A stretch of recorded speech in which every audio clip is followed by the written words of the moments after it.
میرے نزدیک اس دور میں قرآن مجید کے اس اعجاز اور اس کے ایک معجزہ ہونے کے لیے سب سے بڑی دلیل علامہ اقبال کی شخصیت ہے۔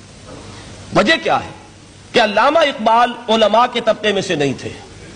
ظاہر بات ہے کہ جن کا پورا جو ہے جن کی زندگی گزرتی ہو قال اللہ و قال الرسول میں، ان کے دلوں میں عظمت قرآن کی، ان کے دلوں میں حضور کی محبت، یہ تو سمجھیے کہ ہونی ہی چاہیے، ان کے شب و روز اسی میں گزرتے ہیں۔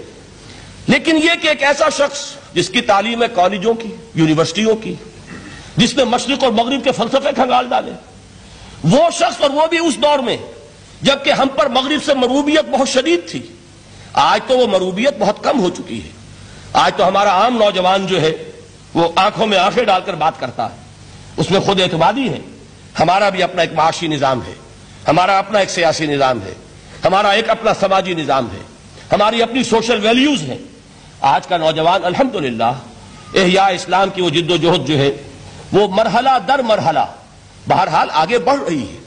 وقت لگے گا، لیکن یہ کہ اس میں یقیناً ترقی ہوئی ہے۔ اسی کا مظہر یہ ہے کہ خود اعتمادی ہے۔ We have confidence. ہم جانتے ہیں کہ اسلام ایک دین ہے، مکمل دین ہے، اس کے پاس زندگی کے تمام مسائل کا حل ہے۔ لیکن یہ ہے آج 1985 کی بات۔ علامہ اقبال اس صدی کے آغاز میں گئے ہیں یورپ، جبکہ ہم محکوم تھے انگریز کے۔ ایک حاکم قوم کے ہاں جا کر اس سے مروبیت کتنی شدید اس وقت تھی، جو جاتا تھا اکثر و بیشتر جو ہے واپس آتا تھا تو کھڑے ہو کر پیشاب کرنا ضروری سمجھتا تھا، اس لیے کہ اس نے وہاں پر لوگوں کو یہی کرتے دیکھا۔ ان کا لباس، ان کی وضاقت، ان کی تہذیب، ان کا تمدن، ہر طرح سے ان کے گن گاتا ہوا، ان کے لیے وہ بہت قصیدے جو ہے تعریف کے کہتا ہوا آتا تھا۔ لیکن ایک علامہ اقبال کی شخصیت وہ ہے کہ وہ یہ خود کہتے ہیں کہ میں اس آگ میں ڈالا گیا ہوں مثل خلیل، مغربی تہذیب کے اس الاؤ میں مجھے اس طرح ڈالا اللہ نے جیسے کہ حضرت ابراہیم کو آگ میں ڈلوایا۔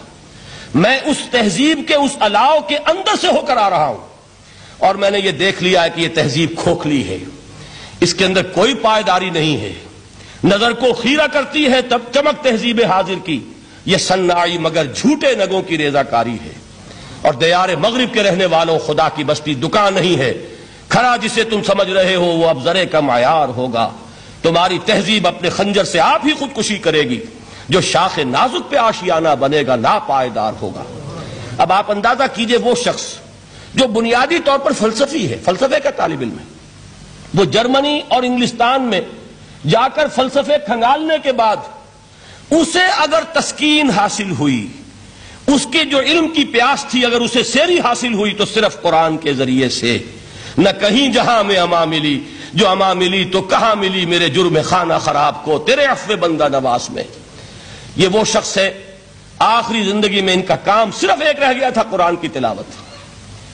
بڑے بڑے فلسفی ملنے آتے تھے علامہ اقبال سے ملنے، وہ سمجھتے تھے بڑی لائبریری ہوگی، جیسے بڑے وکیل اس کی لائبریری آپ کو معلوم ہے کتنی جلدیں رکھی ہوگی، خوبصورت جلدیں بنی ہوئی، ایسے ہی کوئی بڑا فلسفی، بڑا پروفیسر، اس کی سٹڈی، اس کی کتابیں بڑی مروب کن ہونی چاہیے۔ لیکن علامہ اقبال کے ہاں سب کتابیں اٹھوا دی تھی انہوں نے، صرف ایک کتاب رہ گئی، اور سید نذیر نیازی کا نام آپ نے سنا ہوگا۔ انہوں نے جب یہ گواہی دی ہے، یہ واقعہ شاید آپ کے علم میں نہ آیا ہو، یہ بہت اہم واقعہ ہے۔ وہ یہ لکھتے ہیں کہ میں نے ایک مرتبہ علامہ سے پوچھا کہ کچھ لوگ اعتراض کرتے ہیں یا یہ خیال ظاہر کرتے ہیں کہ آپ نے اپنا فلسفہ خودی نیٹشے سے لیا ہے، کوئی کہتا ہے فلاں سے لیا ہے، کوئی کہتا ہے فلاں سے لیا ہے، کچھ آپ خود بتا سکیں گے کہ آپ کے فلسفہ خودی کی سورس کیا ہے؟ تو علامہ نے کہا کہ اچھا کل فلاں وقت آ جانا تو میں تمہیں لکھوا دوں گا، ڈکٹیٹ کرا دوں گا۔ تو سید نذیر نیازی کہتے ہیں کہ میں بہت خوش ہوا کہ یہ سعادت میرے حصے میں آ رہی ہے کہ علامہ اقبال خود مجھے تحریر کرائیں گے کہ میرے فلسفے کی سورس کیا ہے، میں نے کہاں سے اخذ کیا ہے۔ دوسرے روز وہ گئے، حاضر ہوئے، بڑے ہی ارمانوں کے ساتھ پینسل اور کاپی لے کر بیٹھے۔ علامہ نے فرمایا ذرا قرآن مجید نکال لاؤ۔ وہ قرآن مجید لائے، حیران ہوئے، یہ فلسفے کا سورس مجھے ڈکٹیٹ کرانے چلے تھے، یہ قرآن مجید کہہ رہے۔ کہا کہ ذرا سورۃ الحشر اس کا آخری رکوع، وَلَا تَكُونُوا كَالَّذِينَ نَسُوا اللَّهَ فَأَنسَاهُمْ أَنفُسَهُمْ أُولَٰئِكَ هُمُ الْفَاسِقُونَ۔ اے لوگوں، ان لوگوں کے مانند نہ ہو جانا جنہوں نے اللہ کو بھلا دیا تو اللہ نے انہیں اپنی خودی سے غافل کر دیا، اپنے آپ سے بیگانہ بنا دیا، یہی ہیں لوگ جو فاسق ہیں۔ علامہ نے کہا میرے فلسفے کی سورس یہ میں آپ کو بتانا چاہتا ہوں. اس معنی میں کہتا ہوں کہ اس دور میں علامہ اقبال کی شخصیت کو میں اعجاز قرآن کا سب سے بڑا مظہر سمجھتا ہوں. ایک شخص 20ویں صدی عیسوی کی شخصیت، اور پھر یہ کہ وہ کہیں مسجد اور کسی مدرسے کے ماحول میں پلا بڑھا نہیں ہے، بلکہ اسکولوں اور کالجوں میں اور یونیورسٹیوں میں، اور صرف ہندوستان میں نہیں، انگلستان اور جرمنی کی یونیورسٹیوں میں رہا، جس نے اپنا لوہا منوایا ہے. وہ شخص اگر یہ کہتا ہے کہ میرے لیے فکر کی بنیاد، میرے فلسفے کی سورس، میری تمام سوچ کی رہنمائی جو ہے وہ اس کتاب نے کی ہے، تو معلوم ہوا کہ واقعتاً یہ قرآن مجید آج بھی معجزہ ہے.